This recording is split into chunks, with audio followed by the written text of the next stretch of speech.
Good morning everyone and welcome to the class. We are doing the revision of the second chapter in history, and the name of the chapter is From Hunting Gathering to Growing Food. In the previous class we were discussing how the earliest people who used to be hunter and gatherers around 20 lakh years ago, we find that some changes started to occur in the environment around 12,000 years ago. We have categorized the whole human history.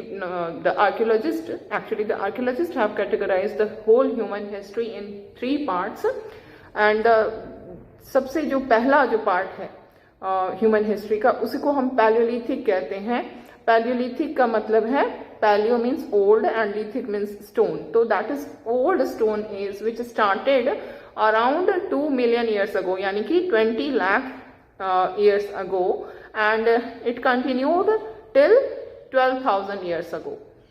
तो ये जो period है from 20 lakh years ago to 12,000 years ago, this is known as old stone age, and during this period people used to be hunter and gatherers. In order to survive, the main activity which was done by the people was hunting and gathering. Okay. And then we see after 12,000 years ago के बाद क्या होता है कि some environmental changes started to occur, and these environmental changes are related to the temperature of the earth. अर्थ का जो temperature है वो धीरे धीरे बढ़ने लगता है, and because of this warmth what happens that human life totally changes. धीरे धीरे स्लोली ये चेंजेस काफ़ी स्लोली आते हैं, बट एनवायरनमेंट में जो चेंज होता है उसके कारण ह्यूमन लाइफ चेंज हो जाता है. बिकॉज वार्मथ के कारण ग्रासलैंड डेवलप करते हैं, एंड ग्रासलैंड डेवलप करने के कारण जो ग्रास ईटिंग एनिमल्स हैं, जो हार्बीवोरस एनिमल्स हैं, उनका नंबर इंक्रीज करता जाता है. एंड इसी के साथ people started herding and rearing the animals. Because ज़्यादा एनिमल्स हो गए तो अब उन्हें मूव नहीं करना पड़ता था from one place to another place, और अब उन्हें उन एनिमल्स को वो वॉच करते थे, ऑब्जर्व करते थे, उनके ईटिंग हैबिट्स को, उनके ब्रीडिंग सीजन को. तो इस तरह से वो धीरे धीरे हर्डर्स बन जाते हैं. और इसी समय यही वो टाइम था जो कि जिसकी हम बात कर रहे हैं, जिसको मेसोलिथिक पीरियड कहते हैं. पैलियोलिथिक के बाद जो पीरियड आता है 12,000 ईयर्स अगो से 10,000 ईयर्स अगो का जो बीच का पीरियड है, यानी कि 2000 साल का जो टाइम है, वो जो पीरियड है उसमें हम क्या देखते हैं कि एनवायरमेंटल चेंजेस जो आते हैं उसमें एक और डेवलपमेंट होता है कि कुछ ग्रेन बियरिंग ग्रासेस अपने आप ग्रो करने लगती है सॉइल पे. और ये कौन से ग्रेन बियरिंग ग्रासेस हैं? लाइक व्हीट हुआ, फिर राइस है, बार्ली है. इस तरह के जो व्हीट जो ग्रेन बियरिंग ग्रासेस थे वो ग्रो करने लगते हैं. और people start eating these grains. Not only they started eating, but they also started observing. क्योंकि अब वो देख रहे हैं कि किस तरह से जो ग्रेन्स हैं, वो ग्रेन्स अगर एक ग्रेन जमीन पे गिरता है तो फिर से उससे एक नया पौधा आ जाता है. तो इस तरह से धीरे धीरे जो हंटर गैदरर लोग थे, अब वो धीरे धीरे उनकी लाइफ में बहुत सारे चेंजेस आ रहे हैं, नई नई चीज़ों को वो देख रहे हैं, नई नई चीज़ें वो सीख रहे हैं. और इसी सीखने में वो हंटर गैदरर, जो आपके चैप्टर का नाम है, वो यहीं पर कन्वर्जन हो रहा है, यहीं पर ट्रांजिशन हो रहा है. Now people who used to be hunter gatherers, now they are becoming farmers and herders. अब वो फूड ग्रो करना सीख लिए हैं कि किस तरह से फूड को ग्रो किया जाता है, जिसमें कि उनको ऑब्जर्वेशन से मदद मिली, साथ ही साथ एनिमल्स से भी हेल्प मिल रहा है, क्योंकि एनिमल्स जो हैं अब वो उनको रेयर कर रहे हैं और उन एनिमल्स को वो यूज़ भी कर रहे हैं अपने फूड ग्रो करने में. क्योंकि जो भी ग्रेन बियरिंग ग्रासेस होंगी, उनको जो एनिमल्स, हर्बीवोरस एनिमल्स होंगे, वो आएंगे खाने के लिए, तो उनको प्रोटेक्ट करना होगा. तो इसके लिए वो एनिमल्स को यूज़ करने लगते हैं. और इसमें हमने देखा था कि जो फर्स्ट एनिमल जिसको टेम किया इंसान ने, वो कौन सा एनिमल है? वो है wild ancestors of dog. Dogs के जो वाइल्ड एंसेस्टर्स थे वो पहली बारी इंसान ने उनको टेम किया था। ठीक है, इसके अलावा कुछ एनिमल्स ऐसे भी टेम किए गए जो कि हर्ड्स में रहते थे, यानी कि ग्रुप्स में रहते थे, जैसे शीप है, गोट है, कैटल है, पिग्स हैं, ये सब भी लोगों ने इनको भी टेम करना स्टार्ट किया। इनको इनके डिफरेंट यूजेस लोगों के लिए होते गए। तो इस तरह से जो ह्यूमन लाइफ है उसमें बहुत सारे चेंजेस आ रहे हैं, और इसी के साथ एक बहुत ही इम्पॉर्टेंट चेंज और आता है, और वो क्या है कि अब जो कि समय हम देख रहे हैं स्टार्ट हो रहा है 10,000 ईयर्स अगो के बाद का जो समय, आज से 10,000 साल पहले जो टाइम स्टार्ट हो रहा है, उसमें लोग फार्मिंग कर रहे हैं, एनिमल्स की रियरिंग कर रहे हैं, और साथ ही साथ अब वो क्या हुआ है कि उनका एक सेटल्ड लाइफ हो गया। अब वो एक जगह पर रह कर के उनको लाइफ लीड कर रहे हैं। जैसे कि हमने चैप्टर जब स्टार्ट किया तो हमने देखा कि hunter gatherers were the people who use to move from one place to another, लेकिन अब जब वो फूड ग्रोअर बन गए हैं, जब वो हर्डर बन गए हैं, तो अब वो एक स्टेबल लाइफ, एक सेटल लाइफ की तरफ उन्होंने अपनी लाइफ को स्टार्ट कर दिया है। ओके, तो इन दिस नियोलिथिक पीरियड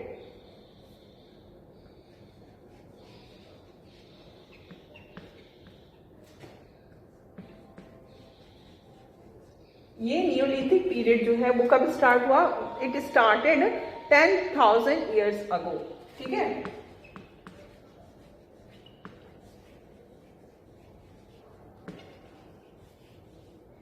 और इस नियोलिथिक पीरियड में जो ट्रांजिशन आना स्टार्ट हुआ था ह्यूमन लाइफ में because of change in the environment, वो सब धीरे धीरे सेट करने लग जाता है। मतलब पैलियोलिथिक में लोग हंटर गैदरर्स होते थे, मेसोलिथिक में चेंजेस आने स्टार्ट होते हैं, और ट्रांजिशन का ये पीरियड है जिसमें कि बदलाव आ रहे हैं। और जब नियोलिथिक पीरियड स्टार्ट होता है आज से 10,000 ईयर्स अगो, तो उसमें चीज़ें जो है वो एक बन जाता है कि हाँ अब ऐसा ही हमारा लाइफ है, तो चेंजेस जो है वो स्टेबल होना स्टार्ट हो जाते हैं। और इसी के साथ क्या शुरू होता है, एक लाइफ का एक नया तरीका, new way of life started. Okay, so this is called a new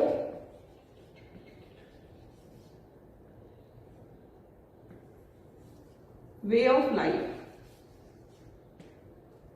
ठीक है, तो अब ये न्यू वे ऑफ लाइफ क्या है? क्योंकि अब अगर हम अपने घर में एक छोटा सा पौधे को लगाते हैं गमले में ही, तो हम क्या होता है उस पौधे को हमें देख रेख करनी होती है, पानी देना होता है। उस पौधे को छोड़ के हम एक दिन के लिए भी अगर कहीं बाहर चले जाएं, उसमें पानी ना पड़े, तो हो सकता है अगर गर्मी का सीजन है तो वो सूख जाएगा, है ना, वो खत्म हो जाएगा। तो 1 या 2 दिन में तो वो खत्म हो जाएगा। तो ऐसे में जो हम देख रहे हैं कि पीपल जो हंटर गैदरर्स थे वो अब फूड ग्रो करने की तरफ बढ़ रहे हैं। तो सबसे पहली जो इसमें चेंज आया कि उनको अब एक ही जगह पे रहना होगा, क्योंकि वो जो सीड्स हैं उन सीड्स को वो मिट्टी में डाल रहे हैं, उससे नए नए छोटे छोटे पौधे आ रहे हैं, फिर उसमें पानी डालना होगा। उनको पानी तो नहीं डालेंगे बिकॉज वो तो नेचुरली जो मानसून पर ही डिपेंडेंट होते थे, अभी भी हम लोग उसी पर डिपेंडेंट है। Most of the agricultural work is dependent on monsoon also. तो जो भी उसकी देखभाल तो करनी होगी, है ना, कि कोई उसको एनिमल खा न जाए। तो और जब वो बड़ा होगा तो फिर उसमें से ग्रेन्स भी तो निकालना होगा। तो अब लोगों को ये जरूरत पड़ने लगी कि उनको एक ही जगह पे रहना होगा बहुत सप्ताह तक या महीनों तक, या कभी कभी तो कुछ ऐसे भी समय थे जब लोगों को एक ही जगह पे मतलब रहने की जरूरत महसूस होने लगी, क्योंकि वो एग्रीकल्चरल वर्क में एंगेज हो गए, है ना। अब वो प्लांट्स ग्रो कर रहे हैं, अब उनको एक ही जगह पर लंबे समय तक रहना होगा ताकि वो उन प्लांट्स की देखभाल कर सके। उनमें वीडिंग क्या होता है, जैसे जो अनवांटेड पौधे उगाते हैं, एक तो मेन पौधा होता है जो कि जिसको हम उगाते हैं, उसके साथ साथ कुछ अनवांटेड पौधे उगाते हैं जिसको वीड कहते हैं। उन वीड्स को भी हटाना बहुत इंपॉर्टेंट होता है ना। तो वीडिंग के लिए उनको जरूरत पड़ेगी कि एक ही जगह पर वो रहें। इसके अलावा एनिमल्स और बर्ड्स से बचाने के लिए, तो इस तरह से ग्रेन राइप होगा, और फिर उस ग्रेन को जब राइप हो जाएगा पूरी तरह से तो उसको यूज किया जाएगा। तो अब जो इंसान है उसको एक स्टेबल लाइफ जो है वो उसकी स्टार्ट होती है और वो एक जगह पर रहना स्टार्ट करता है। अब क्या हुआ कि ग्रेन्स तो पैदा हो रहे हैं, उनकी खेती हो रही है। अब ये ग्रेन्स जो जिसकी ग्रो किए जा रहे हैं उसकी स्टोरिंग की भी प्रॉब्लम शुरू हुई, क्योंकि एक बार में जो ग्रेन पैदा होगा बहुत सारे एक साथ ही सारे के सारे राइप होंगे। अब वो एक बार में तो यूज होगा नहीं, उसको तो बहुत दिनों तक लोग खाएंगे, है ना। ऐसी तो चीज नहीं है कि ग्रेन्स जो होते हैं क्या होते हैं, आज भी हम लोग अपने घरों में बड़े बड़े ऐसे कंटेनर्स रखते हैं जिसमें कि ग्रेन्स को रखा जाता है और वो साल भर हमारा चल सकता है ना। तो इस तरह से उस समय के लोगों को भी एक बहुत बड़ी इशू हुआ कि जो ग्रेन्स जो हम ग्रो कर रहे हैं अब उन ग्रेन्स को हमें स्टोर करना होगा, फूड के लिए स्टोर करना होगा, खाने के लिए, और सीड्स के लिए भी। फिर अगला समय आएगा जब सीजन आएगा, क्योंकि हर जो क्रॉप हर समय तो होता नहीं, उसका सीजन होता है। तो फिर जब सीजन आएगा तो फिर उससे हमें नए पौधे फिर से उगाने होंगे, तो ये जो सीड्स है उसको फिर से डालना होगा सॉइल में। तो जो सीड्स थे, जो ग्रेन्स थे, उनका स्टोर करने की जरूरत महसूस हुई ताकि वो खाने में आगे काम आ सके, ताकि वो सीड्स के रूप में, सीड्स के फॉर्म में आगे काम आ सके। ठीक है, तो इस तरह से अब ये स्टोरिंग की प्रॉब्लम कैसे सॉल्व हुई, कैसे कहाँ स्टोर करते थे वो। In order to store the grains what they started doing that they started making large clay pots, clay के बड़े बड़े पॉट्स, है ना, या फिर बास्केट्स भी वूव करना, मतलब बिल्कुल महीन वीविंग करके बास्केट्स भी बनाने लगे। या फिर एक और तरीका था कि ग्राउंड में गड्ढा बना करके, पिट जिसको हम PIT पिट्स कहते हैं, PITS पिट्स, गड्ढा डिग करके उसमें भी वो ग्रेन्स को रखने लगे। तो यही कुछ तरीके थे स्टोरिंग का कि क्या क्या तरीका था। हम देख रहे हैं कि वो लार्ज क्ले पॉट्स बना रहे हैं,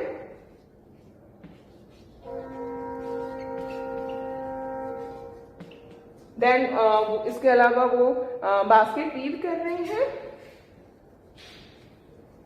वो बास्केट वीव का वो हो जाता है, ये क्या है, ये आपकी इंग्लिश में वर्ब का सेकेंड फॉर्म है, वीव, वो, वोवेन, है ना। तो baskets were woven by the people, they वोव basket, basket वोव करते थे। एंड इसके अलावा क्या करते थे, पिट्स, दे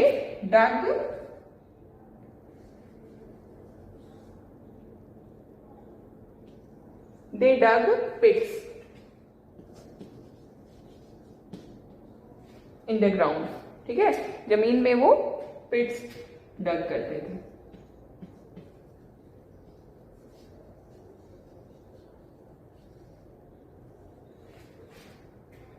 अब इसके अलावा एक और भी तरीका था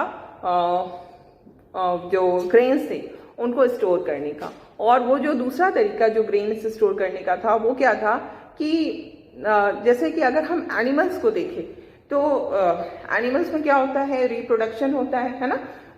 आपने जैसे ही बेबीज को एनिमल रिप्रोड्यूस करते हैं, जैसे ह्यूमन बींग्स में होता है रिप्रोडक्शन, वैसे ही एनिमल्स में भी रिप्रोडक्शन होता है, और वो नेचुरली मल्टीप्लाई करते हैं। नेचुरली मल्टीप्लाई करना मतलब एक से दो से चार ऐसे वो बढ़ते जाते हैं, है ना। तो इस तरह की जो चीजें होती हैं उससे क्या होता है कि एनिमल्स हमारे लिए जो यूजफुल एनिमल है, जैसे गाय काऊ है जो हमें मिल्क देती है, तो इस तरह के जो एनिमल्स होते हैं अगर वो मल्टीप्लाई करते हैं तो हमारे लिए बहुत अच्छे इम्पॉर्टेंट हमारे लिए बन जाते हैं, है ना।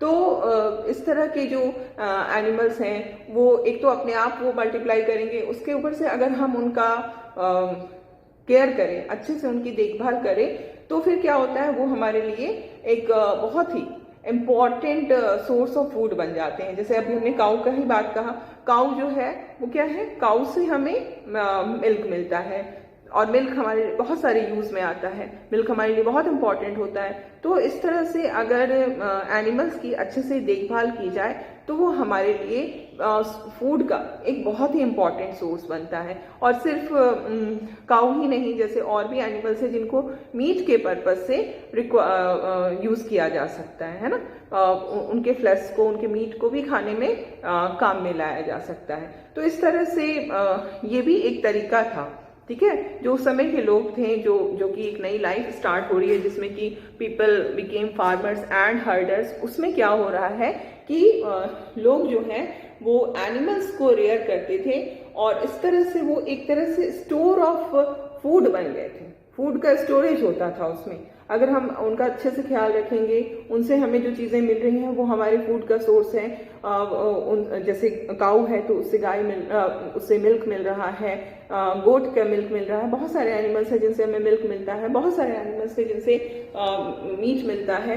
तो वो इस तरह से क्या है, they are used as a source of food. तो एक तरह से वो क्या है, वो स्टोरेज, फूड का स्टोरेज का एक वो भी तरीका था कि उनको हम अच्छे से देखभाल करें, अच्छे से खिला पिला के बढ़िया से रखें, और जब भी जरूरत होगी तो हम उनको एज अ फूड यूज कर सकते हैं। तो they also become as a store of food. Animals also become as a store of food. Okay, so that is also important, animals as a store of food.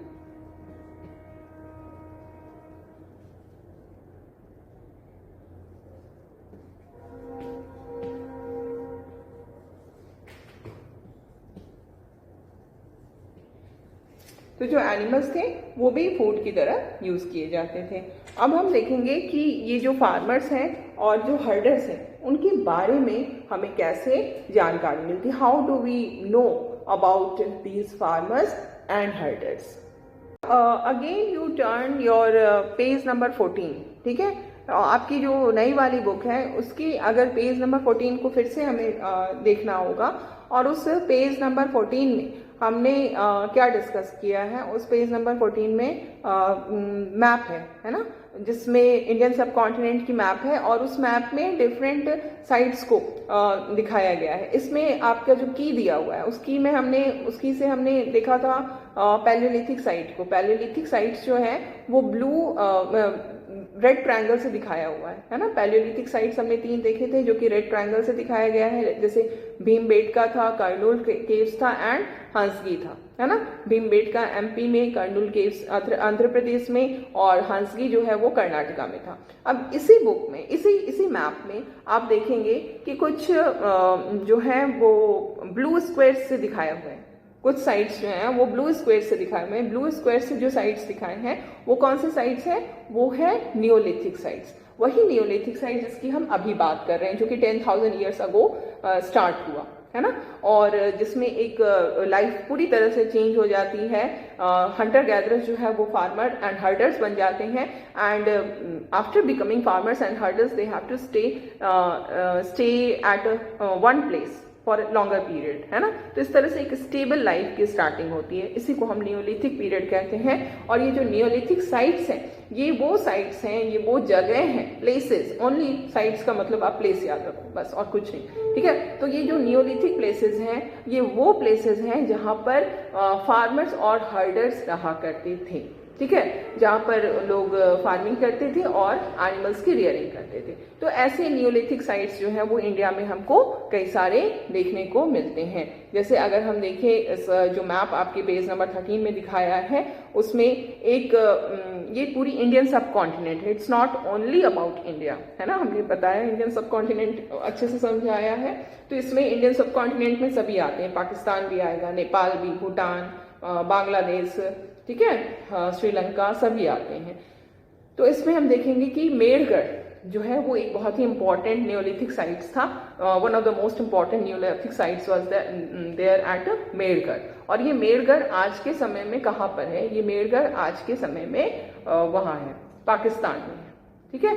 उसके बाद बुर्जहम जो है ये भी एक बहुत ही इम्पॉर्टेंट नियोलिथिक साइट है। और ये कहाँ पर है, ये आज के समय में ये कश्मीर में पड़ता है, ठीक है। इसके बाद हम देखेंगे कि और भी नियोलिथिक साइट्स हैं, जैसे चिरंद है। चिरंद जो नियोलिथिक साइट है वो कहाँ पर है, वो बिहार में है, ठीक है। इसी तरह से और भी नियोलिथिक साइट्स हैं, जैसे दाउजली हार्डिंग है, ये नॉर्थ ईस्ट रीजन में पड़ता है। दाउजली हार्डिंग जो है वो हमारे इंडिया के नॉर्थ ईस्ट रीजन में पड़ता है, ठीक है। इसी तरह से पय्यमपल्ली भी एक बहुत ही इम्पॉर्टेंट नियोलिथिक साइट्स है जो कि तमिलनाडु में आज के डेट में पड़ता है, ठीक है। और हल्लूर है, हल्लूर जो कि कर्नाटका में पड़ता है। तो इस तरह से हम देखते हैं कि ये सारे जो हैं, जो भी ब्लू स्क्वायर से दिखाए गए हैं साइट्स उस मैप में, वो सारे हमारे नियोलिथिक साइट्स हैं, ठीक है।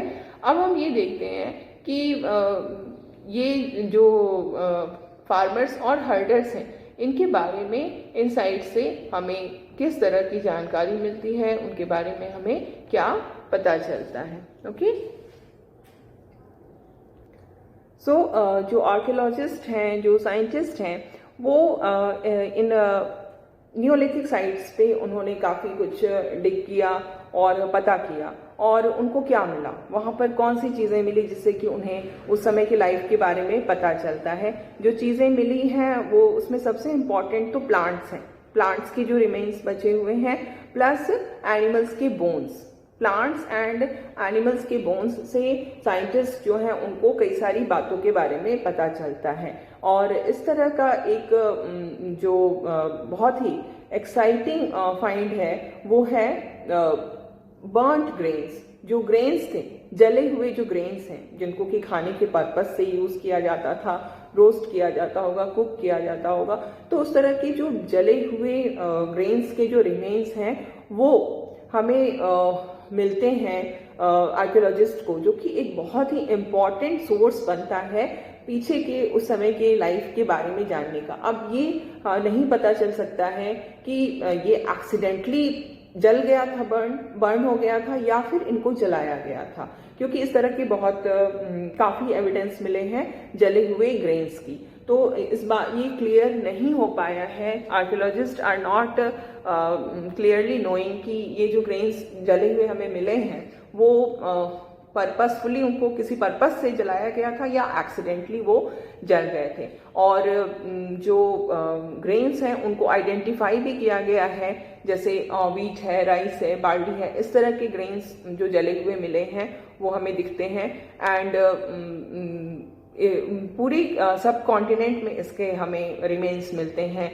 जैसे कि हमने अभी देखा भी कि जो नियोलिथिक साइट्स हैं वो पूरी की पूरी सब कॉन्टिनेंट में स्प्रेड थी। तो इस तरह से ये इसलिए मिल रहा है, इसलिए पता चल रहा है क्योंकि वहाँ पर हमें ग्रेन्स मिले। और जब भी ग्रेन्स मिल रही है तो उससे हमें क्या समझ में आ रहा है, जब भी हमें ग्रेन्स मिल रहा है तो उससे ये समझ में आ रहा है कि लोग जो हैं वो खेती कर रहे थे, पीपल वर ग्रोइंग क्रॉप्स, ठीक है।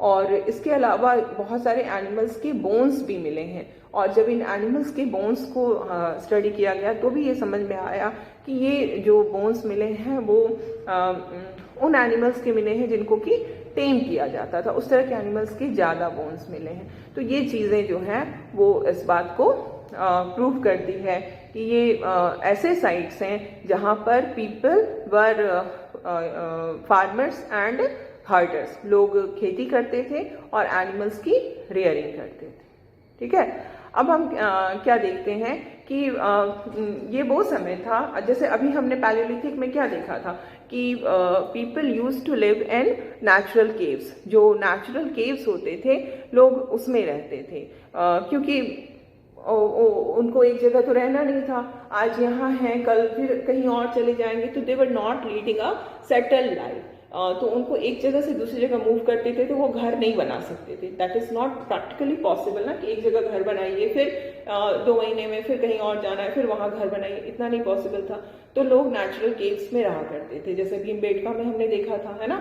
लेकिन अब जिस पीरियड की हम बात कर रहे हैं, जिस नियोलिथिक टाइम की हम बात कर रहे हैं, उसमें हम क्या देखते हैं कि जो लोग थे अब वो एक तरह से देखा जाए तो घर बनाने लगे, एक परमानेंट सेटलमेंट उनका हो गया, परमानेंट हाउस में वो रहने लगे। जैसे कि अगर हम बुरजहम, जो कि आज के समय में कश्मीर में है, वहाँ पर देखते हैं तो लोग कैसे हाउस बनाते थे।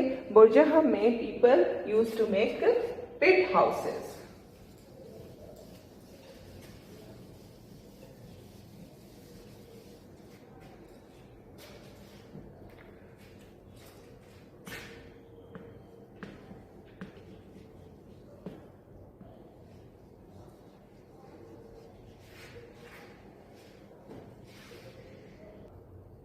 सो बुर्जहम जो कि आज के समय में कश्मीर में है, यहाँ पर लोग कैसे घर बनाते थे? पिट हाउसेस। अब ये पिट हाउसेस क्या हुआ? पिट हाउसेस हुआ कि गड्ढा खोद के जमीन में गड्ढा करके और फिर उसमें वो अंदर जाके घर होता था उनका, और नीचे जाने के लिए सीढ़ियां भी लगी होती थी। वो सीढ़ी से नीचे उतरते थे, फिर वो अपने अंडरग्राउंड घर में घुसते थे। तो ये पिट हाउस बनाने के पीछे क्या पर्पस रहा होगा? आर्कियोलॉजिस्ट और हिस्टोरियंस जो है वो उनको ऐसा लगता है कि ये जो पिट हाउसेस बना रहे थे कि जमीन के अंदर गड्ढा खोद के सीढ़ी करके फिर वो नीचे रह रहे हैं, तो जो कोल्ड वेदर था, बहुत ज़्यादा ठंडक होती थी, तो ठंडक से बचने के लिए, in order to prevent from cold weather, people use to make pit houses in बुर्जहम।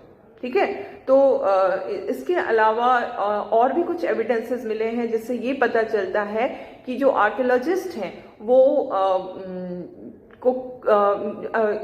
जो लोग थे, जो फार्मर्स एंड हर्डर्स थे, they use to cook inside and outside the hut. वो हट के अंदर भी खाना बनाते थे और बाहर भी खाना बनाते थे अकॉर्डिंग टू द वेदर। अगर वेदर जैसे बहुत ज़्यादा ठंडा है तो वो अंदर खाना बनाते थे, नहीं कम ठंडक है तो वो बाहर खाना बनाते थे। तो इस तरह से कुकिंग जो है वो इंडोर भी होता था, आउटडोर भी होता था। ये सारे फाइंडिंग्स जो है वो आर्कियोलॉजिस्ट को मिलते हैं जब वो डिगिंग करते हैं। तो उस समय के जो भी रिमेन्स बचे हुए हैं, जो भी चीज़ें बची हुई हैं जिनको हम अवशेष कहते हैं, है ना, उनसे बहुत सारी चीज़ों की जानकारी मिलती है।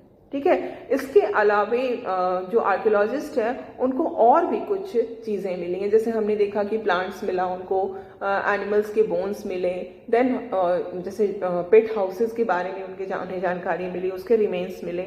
उसी तरह से टूल्स भी मिले हैं, क्योंकि नियोलिथिक पीरियड में भी जो टूल्स इनके लिए बहुत इंपॉर्टेंट था, क्योंकि अगर वो फार्मिंग कर रहे हैं तो for the purpose of farming they needed tools, है ना, कई तरह के टूल्स चाहिए। फिर खाना बनाने के लिए, कुकिंग के पर्पज से भी उन्हें कई तरह के टूल्स चाहिए होते थे। तो जो जिस पीरियड की हम बात कर रहे हैं आज से 10,000 साल पहले, यानी कि जिसको हम कहते हैं नियोलिथिक पीरियड, तो ये नियोलिथिक पीरियड में भी लोग थे वो स्टोन के टूल्स बनाते थे। लेकिन अब जो स्टोन के टूल्स बन रहे थे नियोलिथिक पीरियड वाले और जो पैलियोलिथिक पीरियड के जो स्टोन के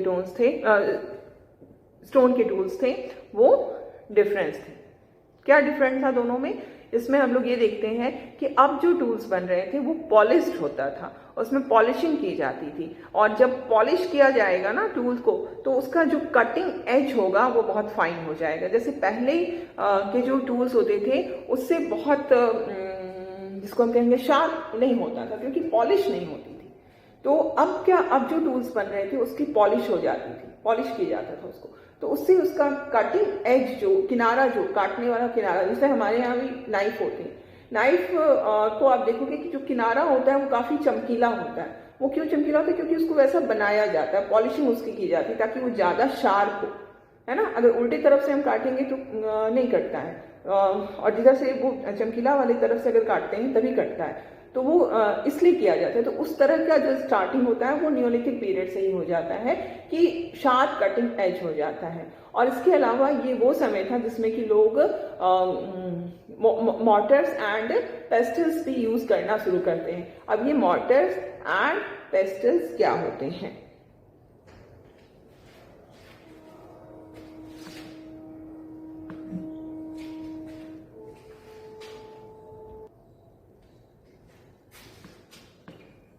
mortars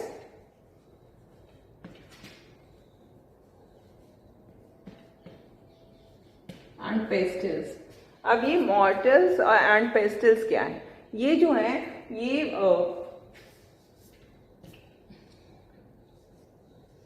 PESTLES पेस्टल, ये घरों में आज भी यूज होता है। हालांकि now we have grinder and mixer, तो अब हम बहुत ज़्यादा यूज़ नहीं करते हैं, लेकिन फिर भी हर घर में आज भी ये होता है, जिसको हम कई सारे कोलोक्वियल नेम से जानते हैं, लाइक सील बट्टा कहते हैं, है ना।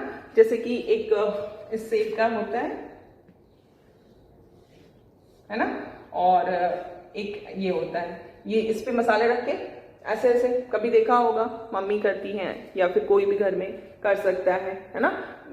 तो यही है, ये मॉर्टर है और ये पेस्टल है। इस तरह से इस पे मसाला पीसने के काम आता है आज के समय में। उस समय भी चीज़ों को जैसे जो प्रोड्यूस हो रहा है चीज़, उसको कूटना है, महीन करना है, तो उसके लिए क्या होता था, यही होता था। उस समय तो कुछ भी नहीं था, मिक्सर ग्राइंडर। अब तो हमारे घरों में मिक्सर है, ग्राइंडर है, स्टिल आज भी ये यूज में आता है ना।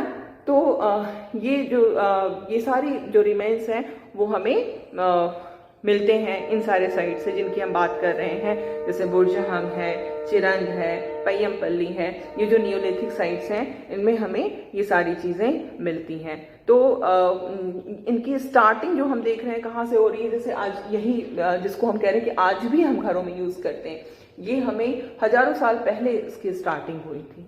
ठीक है, तो बहुत सारी नई चीज़ें भी इस समय हमें देखने को मिलती हैं और बहुत सारे जो पैलेलिथिक पीरियड के टूल्स थे वो भी इस समय कंटिन्यूएशन में थे। तो दोनों चीज़ें जो हैं वो साथ साथ चल रही थी। So for today we have completed our discussion. In the next class we will continue it.